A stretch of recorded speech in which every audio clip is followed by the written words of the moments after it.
Hi everyone! Welcome again sa aking channel.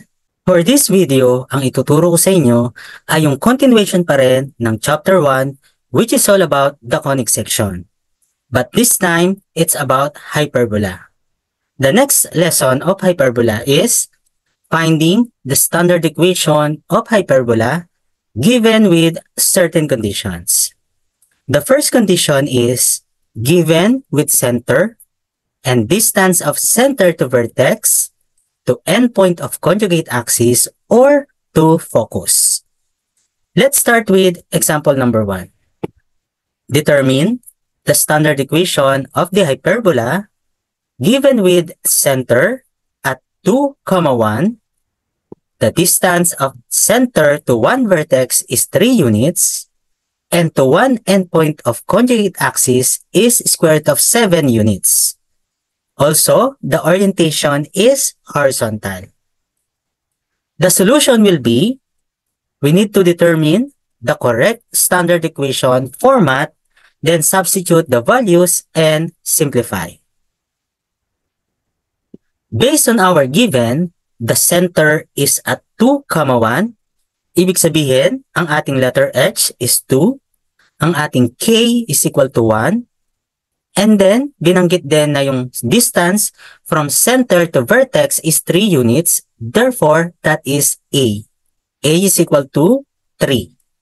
And then, binanggit din na yung distance to one endpoint of conjugate axis is square root of 7 units. And that is denoted by B. Therefore, B is equal to square root of 7. Also, binanggit sa ating problem na yung ating hyperbola is horizontal. Therefore, isulat natin yung standard equation ng horizontal hyperbola. That is, the quantity of x minus h squared all over a squared minus the quantity of y minus k squared all over b squared is equal to 1. We just need to substitute the values of h, k, a, and b. That will be the quantity of x minus 2 squared all over 3 squared minus the quantity of y minus 1 squared all over square root of 7 squared is equal to 1. Then, isimplify natin. Ang 3 squared ay magiging 9. Ang square root of 7 squared ay magiging 7. Therefore, ang equation natin is the quantity of x minus 2 squared all over 9 minus the quantity of y minus 1 squared all over 7 is equal to 1. And this is our standard equation. Let's have additional example. Example number 2. Determine the standard equation of the hyperbola given with center at negative 2, 3. The distance of center to one vertex is 2 units. And to one endpoint of conjugate axis is 3 units. Also, the orientation is vertical. The solution will be, again, we're going to determine the correct standard equation format, then substitute the values and simplify. Based on our given, the center is located at negative 2, 3. Therefore, ang ating letter H is negative 2. Ang ating K is 3. Binanggit din na yung distance ng center to vertex is 2 units. And that is denoted by A. Therefore, A is equal to 2. Binanggit din na yung distance to one endpoint of conjugate axis is 3. Therefore, that is denoted by B. B is equal to 3. Also, binanggit din na yung orientation ng hyperbola is vertical. So, isulat natin yung correct equation ng vertical hyperbola. That is, the quantity of y minus k squared all over a squared minus the quantity of x minus h squared all over b squared is equal to 1. Then, we're going to substitute the value of h, k, a, and b. That would be the quantity of y minus 3 squared all over 2 squared minus the quantity of x minus negative 2 squared all over 3 squared is equal to 1. Then, isimplify natin. Itong part na to ay magiging x plus 2. Ang 2 squared naman ay magiging 4. Ang 3 squared ay magiging 9. Therefore, ang ating equation is the quantity of y minus 3 squared all over 4 minus the quantity of x plus 2 squared all over 9 is equal to 1. And this is the standard equation. Let's have one more example. Example number 3. Determine the standard equation of the hyperbola given with vertices at negative 6, 5 and 2, 5. One focus is located at negative 8, 5. The solution will be, we're going to determine the center and the values of A and B, then determine the standard equation. Let's start analyzing and locating our points. I-locate muna natin yung vertex number 1, negative 6, 5. That is located here.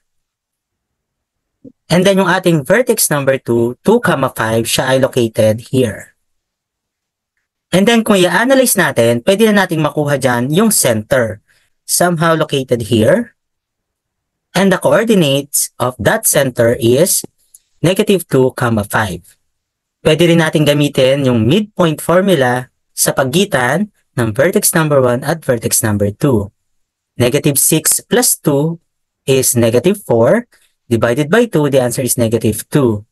Then 5 plus 5 divided by 2 is equal to 5. Kung ito ang ating center, ang ating letter H is negative 2, ang ating K is 5. Then, madedetermine na rin natin dito yung distance ng center to vertex. That is denoted by A, at kung bibilangin natin ang units from center, that is 1, 2, 3, 4. Therefore, A is equal to 4. Then, ilocate naman natin yung ating focus number 1, negative 8, 5. That is located here. Kapag nakalocate na ang ating focus, pwede na nating ma-determine yung distance ng center to focus. Bilangin lang natin yung units. So, we have 1, 2, 3, 4, 5, and 6. Therefore, the value of C is 6. After plotting all the points and the distances, we can see that the orientation of this hyperbola is horizontal. Meron na tayong values ng H, K, at A. Kulang pa tayo ng value ng B, kaya ang gagawin natin is, we're going to solve for the value of B using A and C. This time, gagamitin natin yung relationship ng A, B, at C with respect to hyperbola with this formula. C squared is equal to A squared plus B squared. Dahil ang kailangan natin ay B, we're going to derive this formula. Ito ay magiging B squared is equal to C squared minus A squared. And then, isubstitute natin yung 6 sa C, 4 sa A. That would be 6 squared minus 4 squared. Simplify natin. That is 36 minus 16. The answer for B squared is 20. Take the square root of both sides, kaya ang ating B ay square root of 20. Kompleto na yung kailangan natin para sa standard equation. We have H, negative 2, K is 5, A is 4, then B is square root of 20. Ang ating standard equation format for horizontal hyperbola is the quantity of x minus h squared all over a squared minus the quantity of y minus k squared all over b squared is equal to 1. I-substitute lang natin yung h, k, a, and b. That would be the quantity of x minus negative 2 squared all over 4 squared minus the quantity of y minus 5 squared all over square root of 20 squared is equal to 1. Then, isimplify natin. Ito ay magiging x plus 2. Ang 4 squared ay 16. Ang square root of 20 squared is 20. Therefore, ang equation natin is the quantity of x plus 2 squared all over 16 minus the quantity of y minus 5 squared all over 20 is equal to 1. Ito ang ating standard equation.